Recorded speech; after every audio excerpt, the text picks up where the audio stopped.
जय महाराष्ट्र। अखेर पंढरपूर नगरपालिकेने केलेली जुलमी करवाढ आज महाराष्ट्राचे मुख्यमंत्री एकनाथरावजी शिंदे साहेब आणि राज्याचे आरोग्यमंत्री तानाजीराव सावंत साहेब यांनी आज पंढरपूर नगरपालिकेने केलेली जुलमी करवाढ या ठिकाणी रद्द केली आहे।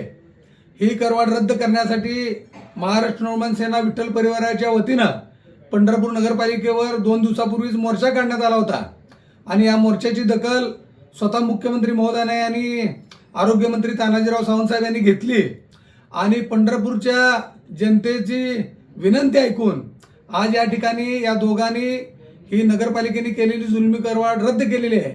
त्यामुळं मी या ठिकाणी महाराष्ट्राचे मुख्यमंत्री एकनाथरावजी शिंदे साहेब आणि या राज्याचे आरोग्यमंत्री तानाजीराव सावंत साहेब यांचे मनापासून अभिनंदन करतो, आभार मानतो आणि या दोघांची समस्त पंढरपूर शहरातील सर्व नागरिकांच्या वतीनं पुनश्च एकदा आभार मानतो। धन्यवाद। जय हिंद, जय महाराष्ट्र।